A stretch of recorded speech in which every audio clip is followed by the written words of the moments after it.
ఏం చెప్తుంది?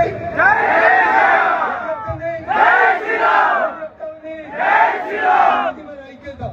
ఈ ఐక్యతను చాటడం కోసమే వాడవాడలో నేను వస్తున్న చూసి అనంతపురంలో కూడా అనేక గల్లీలలో అనేక వీధులలో కూడా శ్రీరామనవమి వేడుకలని చెప్పి చిన్న చిన్న వీధులలో కూడా పూజా కార్యక్రమాలు ఏర్పాటు చేస్తారు.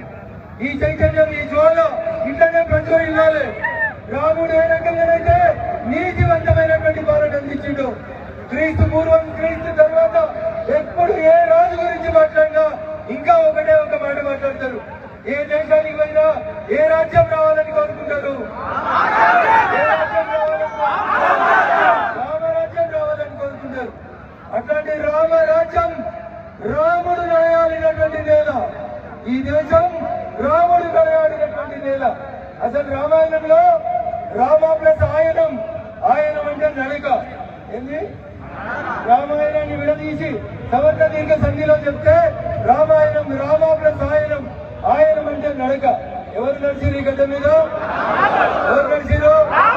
ప్రతి తండ్రి కోరుకుంటాడు నా కొడుకు శ్రీరామచంద్రునంత గొప్పడు కావాలనుకుంటాడు. ప్రతి సోదరి కోరుకుంటుంది తన భర్త శ్రీరామునంతటి గొప్పడు కావాలని కోరుకుంటుంది. పిల్ల తల్లైనా తల్లైనా తన కొడుకు ఎంత గొప్పడు కావాలనుకుంటే ఎంత గొప్పడు కావాలి? శ్రీరామచంద్రునంత గొప్పడు కావాలని కోరుకుంటారు.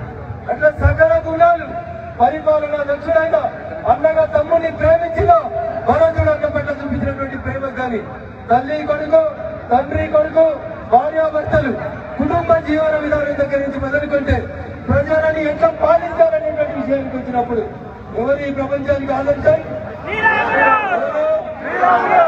మీలాగే నాలాగే మనిషిగా పుట్టిండు. కానీ మనిషి మానవునిగా మారడానికి కావాల్సినటువంటి ప్రతి లక్షణాన్ని పుచ్చుకున్నటువంటి వ్యక్తి శ్రీరామచంద్ర ప్రభు. ఆ రాముడు నడయాడినటువంటి ఈ నేల మీద పుట్టిన మనం ఆయనకున్న 16 సద్గుణాలలో కనీసం 10 సద్గుణాలు మనం చేతపుచ్చుకున్నా ఖచ్చితంగా ఈ దేశం ఏమైతుంది? ఈ దేశంలో ఇప్పటికే వచ్చింది. వచ్చిందా?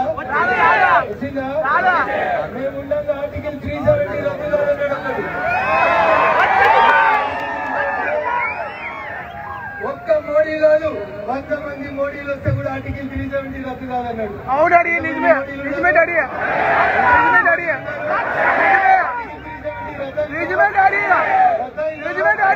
రామ జన్మభూమి కట్టనీయమన్నారు.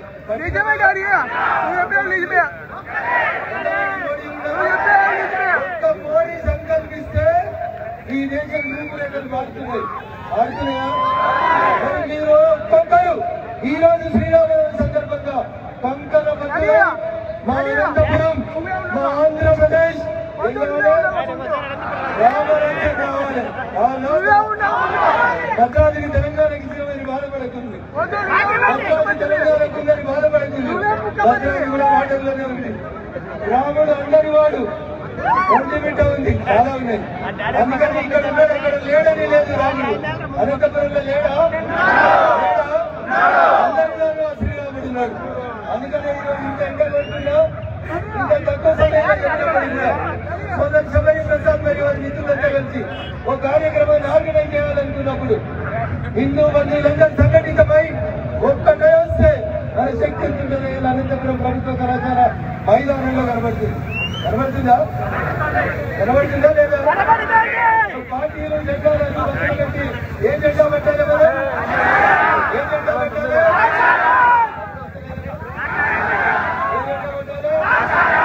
నేను మళ్ళీ చెప్తున్నా, సూర్యుడు కూడా మన ర్యాలీ మొదలయ్యేసరికి ఫోటోలు తీసుకొని వెళ్ళిపోవాలి మబ్బుల్లోకి. గట్టిగా చెప్పుంది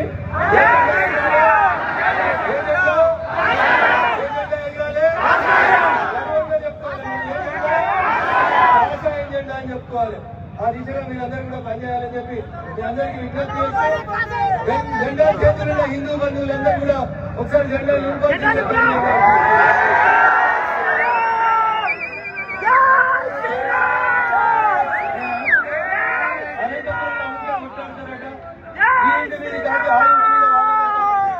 ర్యాలీ సక్సెస్ అవుతుందా? మరి మన ధర్మాన్ని కాపాడుకోమా ఉందా లేదా అనుకుని వచ్చిన ఆ కాకి లేదు, ఈ కాకి లేదు. అన్ని కాకులు ఏమైనాయంటే ఏ కాకి అయింది? అన్ని కాకుల్ని అవతలికి పంపి ఒకటే జెండా తీసుకొని ముందుకు నడుస్తున్నటువంటి గౌరవ మంత్రి సత్యకుమార్ గారి నాయకత్వంలో రేపు ఈ జిల్లా అంతా ఏ వర్ణం కావాలి?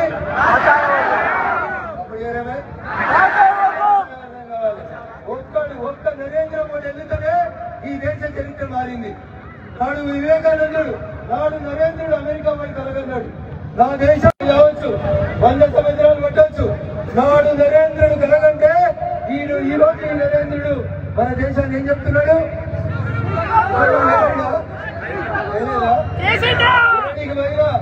అది ట్రంప్ యూనుసా ఇంకొకరు పక్కన పెట్టి ఉంది.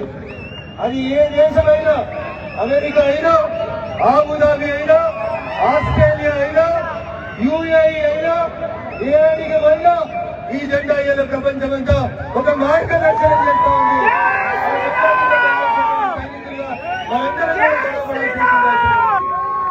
మన ధర్మం పరిరక్షించబడాలంటే, రామరాజ్య స్థాపన జరగాలంటే ఒకటి మార్గం. ఏ మార్గం? అందరం కూడా రాముని మార్గంలో నడవడం, రాముడు చూపించినటువంటి మంచిని ప్రపంచానికి ఆదర్శంగా చూపించడం. చాలా మంది మధ్యలో ఫ్యాషన్ అనుకుంటారు. మనోళ్ళు చాలా మంది చిన్న బట్టలేసి పొట్టి బట్టలేసి తిరుగుతా ఉన్నారు. నేను అమెరికా పోయిన పార్టీ కార్యక్రమంలో ఆస్ట్రేలియాకు వినాయక చవితికి పిలిచిండ్రు. 9 రోజులు ఆస్ట్రేలియాలో ఉన్న 9 పట్టణాలలో నాకు హైదరాబాద్ లో ఉన్నట్టు అనిపించింది వినాయక చవితి చూస్తుంటే. అంత గొప్పగా ప్రపంచంలో ఉన్న ప్రతి పాశ్చాత్య దేశంలో మన జెండా, మన సంస్కృతి ఎదుగుతా ఉంది. అలా రకంగా మన జెండాలు ఎగరేస్తా ఉన్నారు. అందుకని మనం రాముడు నడయాడిన ఈ గడ్డ మీద పుట్టిన మనం మన సంస్కృతి సాంప్రదాయాల్ని ప్రపంచానికి దాటుతున్నాం. సంస్కృతి సాంప్రదాయాన్ని ప్రపంచానికి దాటుతూ ఇంత గొప్పగా మనమంతా సంఘటితం అవుతున్నటువంటి ఈ శుభతరుణంలో మీ అందరితో కలిసి రాముడి జన్మదినమైనటువంటి శ్రీరామనవమి సందర్భంగా ఆ రఘురాముని అంశంలో మా అమ్మనాన్ని ఎందుకు పెట్టిందో తెలియదు కానీ రఘుని పేరు పెట్టింది. అందుకని ఈ రోజు శ్రీరామనవమి వేదికలో మీ అందరితో పాల్గొనడానికి అవకాశం కల్పించినటువంటి వేదిక మీద ఉన్నటువంటి హిందూ బంధువులందరికీ, స్వామీజీలకి, పెద్దలకి, మా అన్న ఈ రాష్ట్ర మంత్రివర్యులు గౌరవనీయులు సత్యకుమార్ గారికి, ఈ కార్యక్రమాన్ని ఆర్గనైజ్ చేసినటువంటి సోదరుడు శబరి ప్రసాద్ గారికి, ఇతర హిందూ బంధువులకి, అది విశ్వ హిందూ పరిషత్ ఇంకేదైనా సంఘం ఏదైనా సంఘటితమైతే ఒకటే శక్తిగా నిలబడతాం, ఒకటే జెండాగా నిలబడతాం. ఈ దేశంలో రామరాజ్యాన్ని స్థాపిస్తామని చెప్పి ముందుకొచ్చినటువంటి మా అనంతపురం హిందూ బంధువులందరికీ కూడా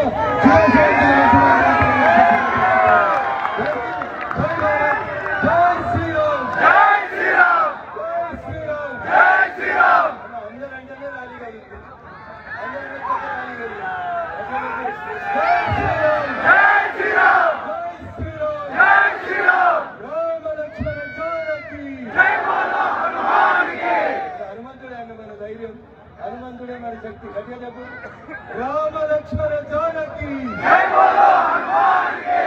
అక్క చెప్తుంది గట్టిగా, మీకేమైతే వయసు పిల్లలు గట్టిగా చెప్పు, జై శ్రీరామ్, జై శ్రీరామ్, జై శ్రీరామ్. ఇక్కడ ఎంత డిసిప్లిన్ ఉన్నామో ర్యాలీ కూడా ఎంత డిసిప్లిన్ గా పోవాలి.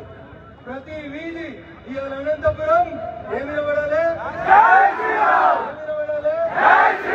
తలుపులు కట్టుకున్న వాళ్ళ తలుపులు కూడా రెజనెన్స్ అని చెప్తారు, సైన్స్ లో రెజనెన్స్ అని చెప్తారు. సైనికులు కవాతు చేస్తుంటే బ్రిడ్జ్ మీదకి వచ్చినప్పుడు కవాతు ఆపుకుంటారు.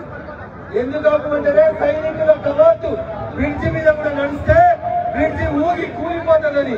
ఇవాళ అనంతపురంలో మీరిచ్చే జై శ్రీరామ్ స్లోగన్ తలుపులని ఇట్లా ఊగాలి, బంధంలో నడవాలి, హిందూ బంధువుల రోమాలు నిక్కబడుచుకోవాలి.